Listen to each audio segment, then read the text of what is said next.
আসসালামু আলাইকুম লিসেনার, কেমন আছেন সবাই? আশা করি আল্লাহর রহমতে সবাই খুব ভালো আছেন। বরাবরের মতোই আমি হাজির হয়েছি আপনাদের সামনে আরেকটি নতুন গল্প নিয়ে। আজকের গল্পটা কিন্তু একটু ব্যতিক্রম, একটু রহস্যময়, একটু অন্যরকম। আশা করি পুরো গল্পটি আপনাদের ভালো লাগবে। অবশ্যই শেষ পর্যন্ত শুনবেন। তো বেশি কথা না বাড়িয়ে চলুন শুরু করা যাক আজকের গল্প। পরীর রাজ্যের সবচেয়ে সুন্দর উপত্যকায় বাস করত দুই পরী, আয়েশা আর তানিয়া। আয়েশা ছিল যেন আলোর প্রতিমূর্তি। তার চুল ছিল সোনালি, চোখ ছিল নীল সাগরের মতো গভীর, আর মুখে ছিল সবসময় মধুর হাসি। সে যেখানে যেত সেখানে ফুল ফুটত, পাখিরা গান গাইত। তার হৃদয় ছিল কাচের মতো স্বচ্ছ, কোনো কালিমা ছিল না। সে সব সময় অন্যের ভালোর কথা ভাবত, অসুস্থ পরীদের সেবা করত, দুঃখীদের সান্ত্বনা দিত। পরীর রাজ্যে সবাই তাকে ভালোবাসত। অন্যদিকে তানিয়া ছিল একেবারে ভিন্ন। সে ছিল খুবই সুন্দর, কিন্তু তার সৌন্দর্যের মাঝে লুকিয়েছিল একটা অদ্ভুত অন্ধকার। তার চোখে ছিল এক ধরনের চতুরতা যা প্রথম দেখায় বোঝা যেত না। সে ছিল এক শক্তিশালী জিনের কন্যা, যার নাম ছিল ইবলিশ। কিন্তু এই কথা পরীর রাজ্যে কেউ জানত না। তানিয়া নিজেও চাইত না যে কেউ তার আসল পরিচয় জানুক। সে জানত যে তার রক্তে রয়েছে অন্ধকারের বীজ, কিন্তু সে চাইত আলোর পথেই চলতে। তার মনে ছিল একটা অদ্ভুত দ্বন্দ্ব। একদিকে সে আয়েশার মতো পবিত্র হতে চাইত, অন্যদিকে তার ভিতরকার অন্ধকার তাকে টেনে নিয়ে যেত অন্য পথে। তানিয়া আয়েশার কাছে থাকত এই আশায় যে হয়তো আয়েশার পবিত্রতা তার মনের কালিমা দূর করতে পারবে। সে দেখত কিভাবে আয়েশা নিঃস্বার্থভাবে সবাইকে ভালোবাসে, কিভাবে সে কারো ক্ষতি করার কথা ভাবে না। তানিয়াও চাইত সেও এরকম হতে। কিন্তু যখনই সে ভালো কিছু করার চেষ্টা করত, তখনই তার মনে উঠত হিংসা, রাগ, প্রতিশোধের চিন্তা। দুই বন্ধু একসাথে পরীর রাজ্যের নানা জায়গায় ঘুরে বেড়াত। তারা যেত স্বর্গের বাগানে, যেখানে সব ফুলের গন্ধ ছিল জান্নাতের মতো। তারা উঠত মেঘের রাজ্যে, যেখানে রংধনু তাদের সাথে খেলত। কখনো যেত তারাদের দেশে, যেখানে প্রতিটি তারা ছিল একটি স্বপ্নের মতো। আয়েশা সবসময় আনন্দে থাকত, সবকিছু নিয়ে বিস্মিত হতো, আর তানিয়া মনে মনে তার সাথে তাল মেলানোর চেষ্টা করত, কিন্তু সে কখনো সত্যিকারের আনন্দ পেত না। বছরের পর বছর এভাবেই কাটত। আয়েশা বড় হয়ে আরও সুন্দর হয়ে উঠত, আর তানিয়াও বড় হতো, কিন্তু তার মনের অন্ধকার আরও গভীর হতো। সে প্রায়ই রাতের বেলা একা একা ভাবত, সে কেন এমন, কেন সে আয়েশার মতো নিষ্কুলুষ হতে পারছে না। এই চিন্তাগুলো তাকে আরও কষ্ট দিত। একদিন আয়েশার জন্মদিন। পরীর রাজ্যে বিশাল উৎসব। সবাই আয়েশাকে উপহার দিচ্ছে। আয়েশা সব উপহার দেখে খুশি হচ্ছে, কিন্তু তার মনে একটা বিশেষ ইচ্ছা। সে তার বাবা পরীরাজার কাছে গেল। পরীরাজা ছিলেন অত্যন্ত জ্ঞানী আর ক্ষমতাবান। তিনি 7 সমুদ্র 13 নদীর ওপারে তার রাজ্য শাসন করতেন। বাবা, আয়েশা তার মধুর গলায় বলল, আমার একটা বিশেষ ইচ্ছা আছে। পরীরাজা হেসে বললেন, বল মা, তোর কি ইচ্ছা? আমি সব পারি। বাবা, আমি আর তানিয়া একসাথে পৃথিবীতে যেতে চাই, মানুষের জগৎ দেখতে চাই, তারা কেমন থাকে, কি করে সেটা জানতে চাই। পরীরাজার মুখ গম্ভীর হয়ে গেল। তিনি বললেন, বেটা, পৃথিবী কিন্তু আমাদের পরীর রাজ্যের মতো নয়। সেখানে অনেক বিপদ আছে। মানুষেরা জটিল প্রাণী, তাদের মনে আছে ভালো মন্দ দুটোই, আর সেখানে আছে শয়তানের প্রভাব। আমি চাই না তুমি সেখানে গিয়ে কোনো সমস্যায় পড়ো। কিন্তু আয়েশা হাল ছাড়ল না। সে বলল, বাবা, আমি শুধু একবার দেখতে চাই। তানিয়া আমার সাথে থাকবে, আমরা সাবধান থাকব। তানিয়াও এগিয়ে এলো। সে বলল, মহারাজ, আমি আয়েশার যত্ন নেব। আমরা বিকালে যাব আর রাতে ফিরে আসব। পরীর রাজা তানিয়ার চোখে তাকালেন। তিনি একটা অদ্ভুত অনুভূতি পেলেন, যেন কিছু একটা ঠিক নেই। কিন্তু তিনি ভাবলেন হয়তো তার ভুল হচ্ছে। আয়েশার অনুরোধে তিনি নরম হয়ে গেলেন।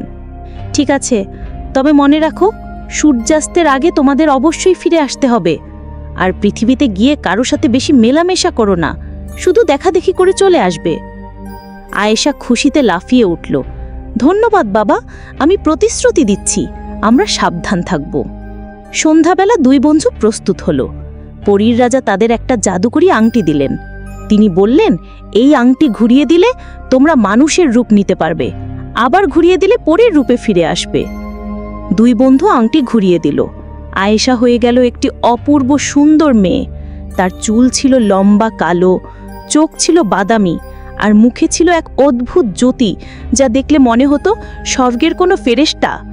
তানিয়াও হয়ে গেল একটি সুন্দর মেয়ে, কিন্তু তার চোখে ছিল এক ধরনের গভীরতা যা একটু রহস্যময়। তারা মানুষের দুনিয়ায় নেমে এলো। প্রথমে তারা একটু অবাক হয়ে গেল। এই জগৎটা ছিল তাদের পরীর রাজ্যের থেকে অনেক আলাদা। এখানে সবকিছুই ছিল অনেক বেশি বাস্তব। গাছপালা, ফুল, পাখি সবকিছুই ছিল, কিন্তু সেই জাদুকরী সৌন্দর্য ছিল না। তবে এই সাধারণতার মাঝেও ছিল এক ধরনের আকর্ষণ। তারা হাঁটতে হাঁটতে একটি নদীর পাড়ে পৌঁছালো। নদীটা ছিল অনেক বড়, আর তার পাড়ে ছিল একটা বিশাল বটগাছ। গাছটি এত বড় ছিল যে তার ছায়া প্রায় পুরো নদীর পাড়টাকে ঢেকেছিল। আয়েশা এই দৃশ্য দেখে মুগ্ধ হয়ে গেল। তানিয়া, দেখো কত সুন্দর এই জায়গা, এই নদীর আওয়াজ শুনো, কত মধুর। তানিয়া চুপচাপ ছিল। সে ভাবছিল এই জায়গায় কি আছে যা তাকে এত আকর্ষণ করছে। তারা বটগাছের নিচে বসল। নদীর কলকল শব্দ, সন্ধ্যার মৃদু বাতাস আর পাখির কিচিরমিচির শব্দ সব মিলে একটা অপূর্ব পরিবেশ তৈরি হয়েছিল। আয়েশা চোখ বন্ধ করে এই প্রকৃতির সৌন্দর্য উপভোগ করছিল। হঠাৎ সে একটা মধুর আওয়াজ শুনতে পেল। সেটা ছিল একটা মানুষের গলার আওয়াজ, কিন্তু সেই আওয়াজে এমন একটা পবিত্রতা ছিল যা আয়েশার হৃদয়ের গভীরে গিয়ে স্পর্শ করল। সে চোখ খুলে তাকালো, দেখল গাছের অপর পাশে একটি যুবক বসে আছে। সে একটা বই হাতে নিয়ে উচ্চারণ করছে। আয়েশা বুঝতে পারল সেটা কুরআন। যুবকটি ছিল প্রায় 22-23 বছর বয়স্ক। তার চুল ছিল কালো আর একটু কোকড়ানো, চোখ ছিল বাদামি, আর মুখে ছিল এক ধরনের শান্তি যা দেখলে মনে হতো সে পৃথিবীর সব দুঃখ ভুলে গিয়ে শুধু আল্লাহর কাছে আত্মসমর্পণ করেছে। তার পরনে ছিল সাদা পাঞ্জাবি আর লুঙ্গি, সাদামাটা পোশাক, কিন্তু তার মুখের জ্যোতি সব কিছুকে ছাপিয়ে যাচ্ছিল। আয়েশা মন্ত্রমুগ্ধ হয়ে তার তেলাওয়াত শুনছিল। সে কখনো এত সুন্দর কুরআন তেলাওয়াত শুনেনি। যুবকটির গলার আওয়াজ ছিল এত মধুর যে মনে হচ্ছিল স্বর্গের কোনো ফেরেশতা কুরআন পড়ছে। তানিয়া, আয়েশা ফিসফিস করে বলল, দেখো ওই যুবকটি কত সুন্দর কুরআন পড়ছে। তানিয়া সেদিকে তাকালো। প্রথম মুহূর্তে সে যুবকটির তেলাওয়াত শুনে একটু প্রভাবিত হয়েছিল, কিন্তু যখন সে দেখল আয়েশার মুখে এক ধরনের বিস্ময় আর মুগ্ধতার ছাপ, তখন তার মনে জ্বলে উঠল একটা অদ্ভুত অনুভূতি। এটা কি হিংসা? না, এটা আরো গভীর কিছু। তার মনে হলো আয়েশা তার থেকে দূরে সরে যাচ্ছে। হ্যাঁ, তানিয়া বলল, তবে তার গলায় ছিল এক ধরনের দ্বিধা। হ্যাঁ, ঠিকই ভালো পড়ছে, কিন্তু তানিয়ার মনে তখন অন্য চিন্তা। সে বুঝতে পারছিল যে আয়েশা এই যুবকটির প্রতি আকৃষ্ট হয়েছে। এই চিন্তাটা তাকে অস্বস্তিতে ফেলে দিল। যুবকটি তার তেলাওয়াত শেষ করল। সে বইটি বন্ধ করে দোয়া পড়ল। তারপর উঠে দাঁড়িয়ে নদীর পানি দিয়ে ওযু করতে লাগল। তার প্রতিটি কাজেই ছিল এক ধরনের ভক্তি আর বিনয়। আয়েশা তাকে দেখতে দেখতে হারিয়ে গেল। সে কখনো এমন কাউকে দেখেনি যার প্রতিটি কাজে এত পবিত্রতা। পরীর রাজ্যে সবাই ভালো, কিন্তু এই যুবকটির মাঝে ছিল এক ধরনের সংগ্রাম। মনে হচ্ছিল সে নিজেকে প্রতিদিন আরো ভালো করার চেষ্টা করছে। তানিয়া, আয়েশা বলল, ভাইয়া, আমার মনে হচ্ছে এই যুবকটি খুব ভালো মানুষ। তানিয়া তার দিকে তাকালো। আয়েশার চোখে সে দেখল একটা কৌতূহল আর আগ্রহ।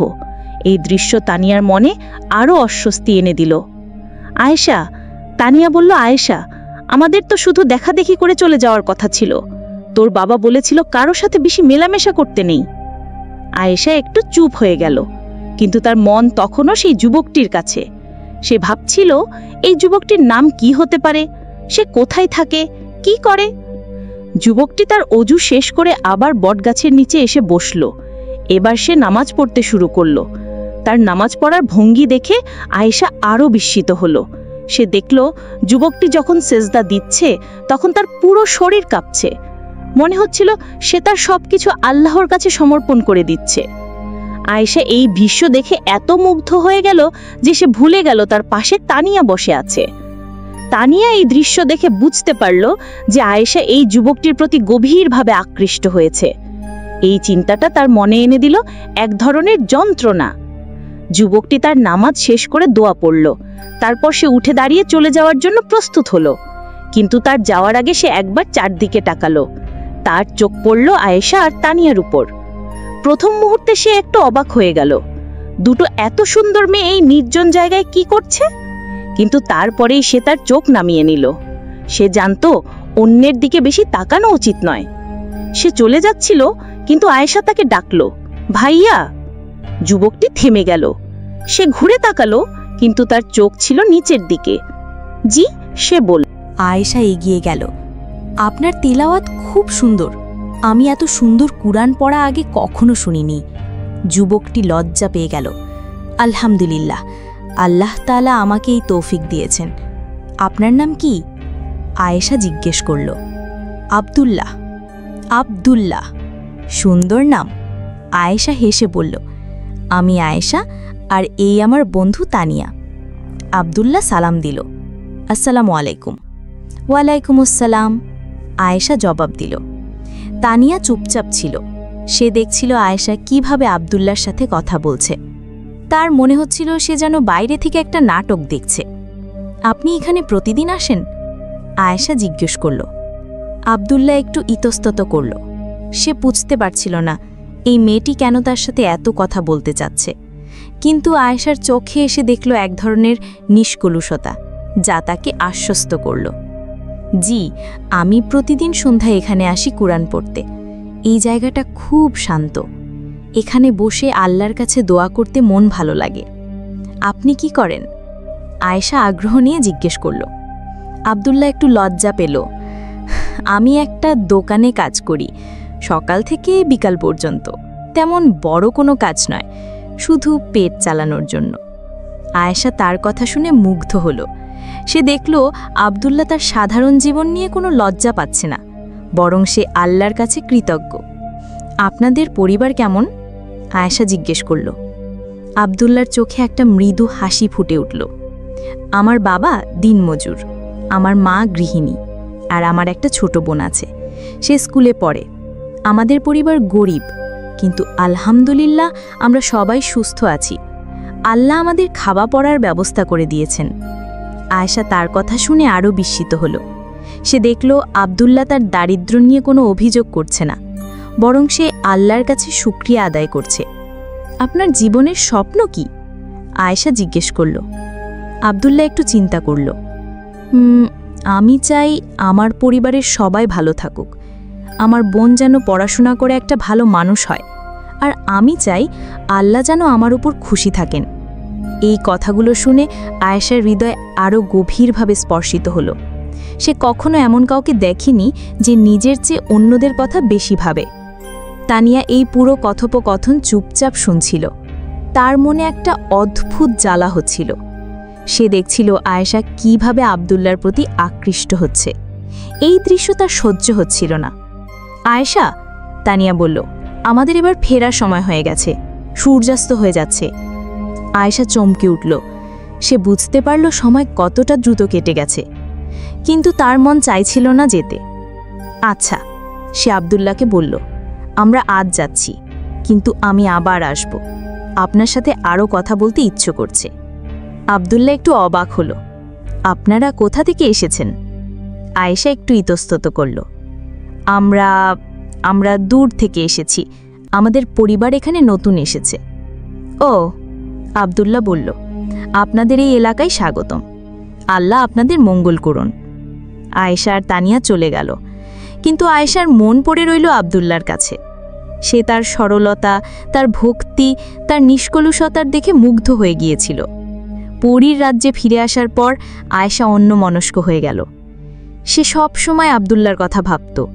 তার তিলাওয়াত, তার নামাজ, তার কথাবার্তা সব কিছুই তার মনে গেঁথে গিয়েছিল। তানিয়া এই পরিবর্তন লক্ষ্য করল। সে দেখল আয়েশা আর আগের মতো নেই। সে চুপচাপ থাকে, কম কথা বলে, আর সব সময় একটা অন্যমনস্ক ভাব। কয়েকদিন পর আয়েশা পৃথিবীতে যাওয়ার ইচ্ছা প্রকাশ করল। তানিয়া বুঝতে পারল কেন আয়েশা যেতে যাচ্ছে, কিন্তু সে বাধা দিতে পারল না। দ্বিতীয়বার যখন তারা পৃথিবীতে গেল, আয়েশা সরাসরি সেই নদীর পাড়ে গেল। আব্দুল্লাহ সেখানে ছিল। সে আবার কুরআন পড়ছিল। এবার আয়েশা আর লজ্জা না করে সরাসরি আব্দুল্লাহর কাছে গেল। আসসালামু আলাইকুম। আব্দুল্লাহ তাকে দেখে খুশি হলো। ওয়ালাইকুম আসসালাম। আপনি আবার এসেছেন? জি, আমার খুব ভালো লেগেছিল এখানে। এই জায়গাটা অনেক শান্তিদায়ক। তারা আবার কথা বলতে শুরু করল। এবার আয়েশা আব্দুল্লাহর জীবন সম্পর্কে আরও বিস্তারিত জানতে চাইল। আব্দুল্লাহ বলল, আমার জীবন খুবই সাধারণ। আমি সকাল 6টায় উঠি, ফজরের নামাজ পড়ি, তারপর একটু কুরআন তিলাওয়াত করি। সকাল 8টায় দোকানে যাই, সারাদিন কাজ করি, বিকালে বাড়ি ফিরি, তারপর সন্ধ্যা এখানে এসে কুরআন পড়ি। রাতে পরিবারের সবাই সাথে খাই, তারপর ঈশার নামাজ পড়ে ঘুমিয়ে পড়ি। আয়েশা তার কথা শুনে বলল, আপনার জীবন খুবই সুন্দর, এত নিয়মানুবর্তী জীবন। আলহামদুলিল্লাহ, আল্লাহ আমাকে এই জীবন দিয়েছেন, আমি খুশি। আপনার কি বিয়ে হয়েছে? আয়েশা জিজ্ঞেস করল। আব্দুল্লাহ লজ্জা পেল। না, আমি এখনো বিয়ে করিনি। আমার অর্থনৈতিক অবস্থা ভালো নয়। প্রথমে পরিবারের দায়িত্ব নিতে হবে, তারপর বিয়ের কথা ভাবব। আপনি কেমন মেয়ে পছন্দ করেন? আয়েশা সাহস করে জিজ্ঞেস করল। আব্দুল্লাহ একটু চিন্তা করল। আমি চাই এমন একটা মেয়ে যে আল্লাহকে ভয় করে, যে নামাজ রোজা করে, যে সৎ আর ভালো মানুষ। রূপ সৌন্দর্য এত বেশি গুরুত্বপূর্ণ নয়, চরিত্র হলেই হবে। আয়েশা তার কথা শুনে আরও মুগ্ধ হল। সে ভাবল, আব্দুল্লাহ কত সুন্দর একটা মানুষ। সে শুধু বাহ্যিক সৌন্দর্য দেখে না, অন্তরের সৌন্দর্য দেখে। এভাবে কয়েক সপ্তাহ কেটে গেল। আয়েশা প্রায়ই রোজই পৃথিবীতে যেত আব্দুল্লাহর সাথে দেখা করতে। তানিয়াও তার সাথে যেত, কিন্তু সে সব সময় চুপচাপ থাকত। তানিয়ার মনে এই সময় একটা বিষাক্ত চিন্তা জন্ম নিল। সে ভাবল, আয়েশা একটা মানুষের প্রেমে পড়ে গেছে। এটা তার জন্য ভালো নয়। আয়েশা একটা পরী, সে একটা মানুষকে ভালোবাসতে পারে না। কিন্তু তানিয়ার আসল সমস্যা ছিল অন্য জায়গায়। সে সহ্য করতে পারছিল না যে আয়েশা তার চেয়ে অন্য কাউকে বেশি গুরুত্ব দিচ্ছে। এতদিন ধরে আয়েশা শুধুমাত্র তার বন্ধু ছিল, এখন সে তার ভালোবাসা অন্য কারো উপর ঢেলে দিচ্ছে। একদিন তানিয়ার সহ্য করতে পারল না। সে আয়েশার কাছে গিয়ে বলল, আয়েশা, তুই এভাবে একটা মানুষের পেছনে পাগল হয়ে যাচ্ছিস কেন? আয়েশা চমকে উঠল। তুই কি বলছিস তানিয়া?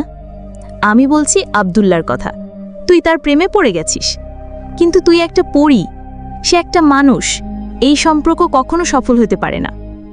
আয়েশা তানিয়ার কথা শুনে দুঃখ পেল, কিন্তু সে বুঝতে পারল তানিয়া ঠিক বলেছে। সে সত্যি আব্দুল্লাহকে ভালোবেসে ফেলেছে। তানিয়া, আয়েশা বলল, আমি জানি এটা জটিল, কিন্তু আমি আব্দুল্লাহকে ভালোবাসি।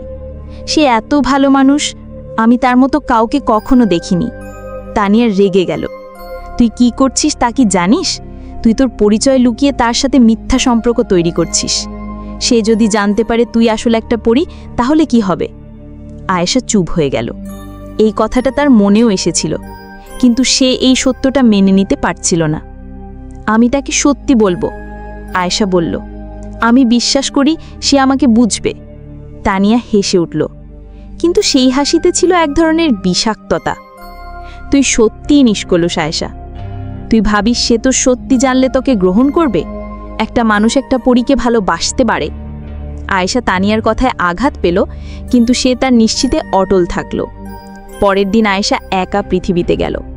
তানিয়া যেতে চাইল না। আয়েশা আব্দুল্লাহকে খুঁজে পেল নদীর পাড়ে। সে তার কাছে গিয়ে বলল, আব্দুল্লাহ, আমার আপনার সাথে গুরুত্বপূর্ণ কিছু কথা আছে। আব্দুল্লাহ তার গম্ভীর মুখ দেখে বুঝতে পারল কিছু একটা ব্যাপার আছে। বলুন। আয়েশা গভীর শ্বাস নিল। আব্দুল্লাহ, আমি আপনার কাছে সত্যি বলতে চাই। আমি আসলে একটা পরী। আব্দুল্লাহ প্রথমে বুঝতে পারল না। আপনি কি বলছেন? আয়েশা তার আংটি ঘুরিয়ে দিল। তৎক্ষণাৎ সে তার আসল পরীর রূপ ধারণ করল। তার চারপাশে এক অদ্ভুত আলো ছড়িয়ে পড়ল। আব্দুল্লাহ অবাক হয়ে গেল। সে কিছুক্ষণ কথা বলতে পারল না। তারপর সে বলল, সুবহানাল্লাহ, এটা কি? আয়েশা তার সব কথা বলল, কিভাবে সে পরীর রাজ্য থেকে এসেছে, কিভাবে সে আব্দুল্লাহর প্রেমে পড়েছে।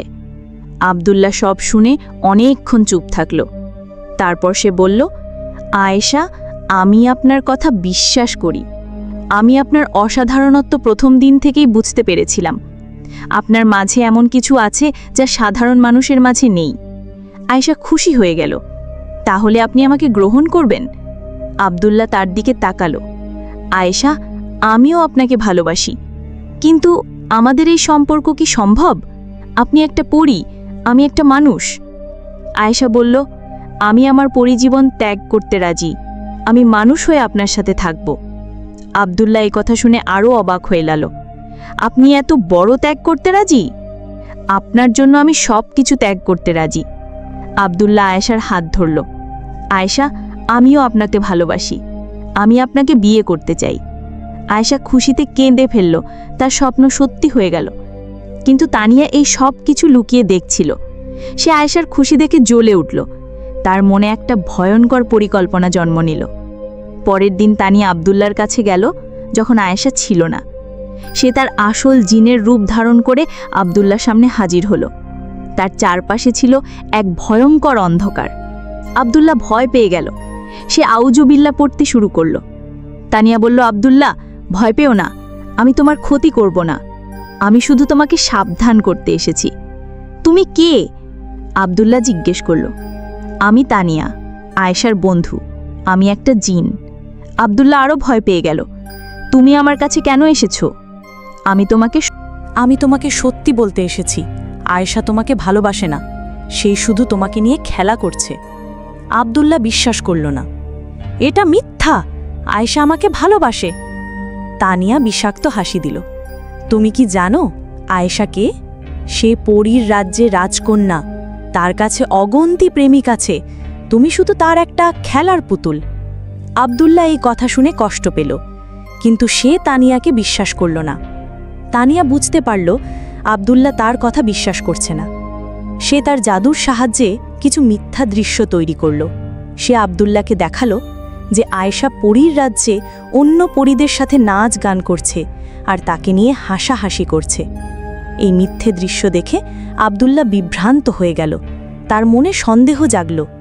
তানিয়া বলল, দেখেছ, আয়েশা তোমাকে নিয়ে খেলা করছে, সে তোমাকে ভালোবাসে না। আব্দুল্লাহ কিছুক্ষণ চুপ থাকল। তারপর সে বলল, তুমি যা বলছো সেটা আমি বিশ্বাস করতে পারছি না। আয়েশা এত ভালো মানুষ, সে মিথ্যা বলতে পারে না। তানিয়া রেগে গেল। সে বুঝতে পারল তার পরিকল্পনা সফল হচ্ছে না, কিন্তু সে হাল ছাড়ল না। পরের দিন আয়েশা এসে দেখল আব্দুল্লাহ খুব বিমর্ষ। সে জিজ্ঞেস করল, আব্দুল্লাহ, আপনার কি হয়েছে? আব্দুল্লাহ তার দিকে তাকালো। আয়েশা, আমার মনে কিছু প্রশ্ন জেগেছে। কি প্রশ্ন? আপনি কি সত্যিই আমাকে ভালোবাসেন, নাকি আমি শুধু আপনার একটা খেলার পুতুল? আয়েশা চমকে উঠল। আপনি এসব কথা কোথা থেকে পেলেন? আমি স্বপ্নে দেখেছি। আব্দুল্লাহ মিথ্যা বলল। সে তানিয়ার কথা বলতে চাইল না। তানিয়া বুঝতে পারল কিছু একটা গোলমাল আছে। সে বলল, আব্দুল্লাহ, আমি আপনাকে সত্যি ভালোবাসি। আমি আপনার জন্য আমার পরিজীবন ত্যাগ করতে রাজি। আব্দুল্লাহ তার কথা শুনে আশ্বস্ত হল। তার মনে হলো তানিয়া সত্যিই মিথ্যা বলেছে। এভাবে কয়েক সপ্তাহ কেটে গেল। আয়েশা আর আব্দুল্লাহর ভালোবাসা আরও গভীর হল। তারা বিয়ের পরিকল্পনা করতে শুরু করল। কিন্তু তানিয়া হাল ছাড়ল না। সে আরও বড় কোনো পরিকল্পনা করল। একদিন তানিয়া পরী রাজার কাছে গেল। সে বলল, মহারাজ, আমার একটা গুরুত্বপূর্ণ তথ্য আছে। পরী রাজা বললেন, কি তথ্য? আয়েশা একটা মানুষের প্রেমে পড়েছে। সেই পরীর রাজ্যের নিয়মকানুন ভেঙে দিচ্ছে। পরী রাজা চোখ বড় করে তাকালেন। এটা কি বলছো তুমি? তানিয়া মিথ্যে কান্না শুরু করল।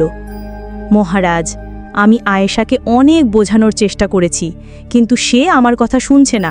তারপর যা হলো সেটা পর্ব 2-এ আলোচনা করব ইনশাআল্লাহ। পর্ব 2 পেতে চ্যানেলটিকে সাবস্ক্রাইব করে রাখবেন। দেখা হচ্ছে পরবর্তী গল্পে। সবাই ভালো থাকবেন। আল্লাহ হাফেজ।